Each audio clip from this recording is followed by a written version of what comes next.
Twongeye kubaha ikaze tunabakira kuri ya channel yacu Update Trends, mukomeze kumererwa neza aho mugiye murereye hatagiye hatandukanye.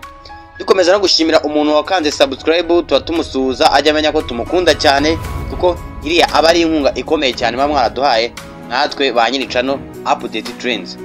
So rero akanya gitumye tuza kubavugisha akanya, muri akanya mukomeje kubona saga ziri kugenda zivuga hirya no hino ngo amashusho y'ampano yaboneka. Biriya bintu byaje kuba byajyaho umucyo, byaje kuba byaba clear. Y'ampano murabizi ni umuhanzi mukuru, ni umuhanzi twese twemera, ni umuhanzi mwiri minsi gukora ibintu bikomeye, afite hit nyinshi.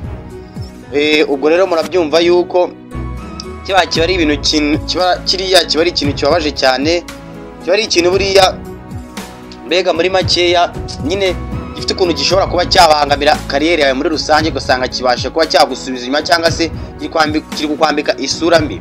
Rero nyuma yuko mukomeje kugenda mubona ibintu biri kugenda bivugwa hirya no hino ngo amashusho y'ampano yagiye hanze, y'ampano yaje kuba yajya ku rubuga rwe rwa X yahoze yitwa Twitter, atanga umucyo kuri ibi bintu biri kugenda bivugwa hano hanze. Yavuze yuko ari amashusho ntabwo ari uri kuyashyira hanze, ntazi n'uburyo ari gushyirwa hanze, ahubwo ni umuntu uri gushaka kugenda nyine amwikira izina abasha kuba yabishyira hanze.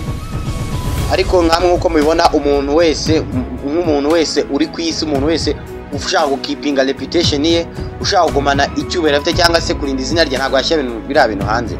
Rero niyo mpamvu aho mukomeza kugenda mubona hose mumenye ko ni umuntu uri gushaka kumutaranga, ni umuntu uri kubishyira hanze, ariko yaje kuba yakisegura ku banyarwanda yuko biriya bintu atazi uburyo biri kujya hanze. Ni umuntu nyine uri kugenda ubishyira hanze kugira ngo abashe kuba yamwikira izina, ariko uwo muntu rwose dukomeza no kumunyega cyane ko biriya bintu ntabwo ari byiza. Kujya wishyira mu gihimbo cye nawe aka kanya ariho biriya bintu biri kubaho, ndabizi ko biriya bintu bitakunezeza, ntabwo byagushimisha. Ubwo rero aho mukomeza kugenda mubona hirya no hino, mumenye yuko n'uwundi muntu uri kubikora ntabwo ari we, nta n'uruhara bifitemo, nawe yakifuje yuko uwo muntu yabireka. Ariko namwe nkuko mukomeje kugenda mubona showbiz yo mu Rwanda aka kanya, umuntu aragatera kugira ngo abone ko views zazamuka, ariko nyamara ntabwo azi yuko buriya nawe ari we uri muri uriya mwanya. Byamubaza cyane.